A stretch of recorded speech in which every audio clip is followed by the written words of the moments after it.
प्रधानमंत्री नरेंद्र मोदी का असम का दौरा है। असम के दौरे का आज दूसरा दिन है। काजीरंगा नेशनल पार्क पहुंच गए हैं प्रधानमंत्री नरेंद्र मोदी। पीएम मोदी ने काजीरंगा पार्क में हाथी की सवारी की है। दूसरा दिन है प्रधानमंत्री नरेंद्र मोदी के असम के दौरे का और ये तस्वीरें हाथी की सवारी की प्रधानमंत्री नरेंद्र मोदी ने। और ये एक एक तस्वीर इसलिए भी महत्वपूर्ण है क्योंकि प्रधानमंत्री नरेंद्र मोदी इस तरीके से कहीं भी जाते हैं या फिर कोई नया इनोवेशन करते हैं तो फिर वो तस्वीरें देश ही नहीं बल्कि दुनिया देखती है। और ऐसे में उनकी कोशिश है कि अपने देश में ऐसी जो स्थल है उसे दुनिया भर में पहचान दिलाई जाए।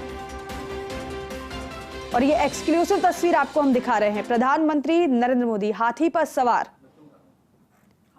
इससे पहले आपने देखा था किस तरीके से लक्षद्वीप की तस्वीरें वायरल हुई थी।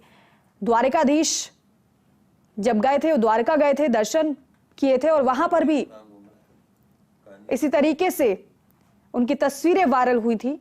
लेकिन अब एक और तस्वीर, क्योंकि देश को विकसित भारत बनाना है, 2047 लक्ष्य रखा गया है और ऐसे में अपने ही देश में जो पर्यटन स्थल हैं, जो धार्मिक स्थल हैं और जो भी ऐसी चीजें हैं जो दुनिया में प्रसिद्ध होनी चाहिए, दुनिया को जिसे देखना चाहिए, उन्हें वो खुद प्रमोट कर रहे हैं क्योंकि उन्हें पता है कि वो खुद एक ब्रांड है। उनसे बेहतर कोई ब्रांड नहीं हो सकता दुनिया में अपनी ही चीजों को प्रचारित करने के लिए, प्रसारित करने के लिए। और इसीलिए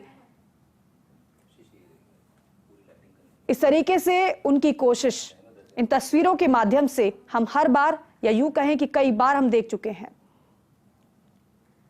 हाथी की सवारी करते हुए प्रधानमंत्री नरेंद्र मोदी की तस्वीरें। काजीरंगा नेशनल पार्क प्रधानमंत्री नरेंद्र मोदी पहुंचे, वहां पर हाथी की सवारी का लुत्फ उठाया और कई महत्वपूर्ण कार्यक्रम भी हैं उसमें शामिल होंगे। और ये तय था कार्यक्रम प्रधानमंत्री का काजीरंगा नेशनल पार्क पहुंचने का। और आज का दिन भी बेहद खास रहने वाला है क्योंकि दूसरा दिन है प्रधानमंत्री नरेंद्र मोदी का असम के दौरे का। एक्सक्लूसिव तस्वीरें आपके सामने हैं हाथी पर सवार। अमूमन ऐसी तस्वीरें बेहद कम ही देखने को मिलती है जब किसी देश के प्रधान इस तरीके से किसी दौरे पर पहुंचे, कार्यक्रम में पहुंचे, लेकिन समय निकालकर इस तरीके से हाथी की सवारी हो या फिर अन्य भ्रमण का कार्यक्रम हो, वो कम ही तस्वीरें नजर आती हैं। लेकिन यहां पर सीधा आप इससे समझिए उद्देश्य सिर्फ यही है कि अपने देश के स्थलों को दुनिया में प्रचारित करना।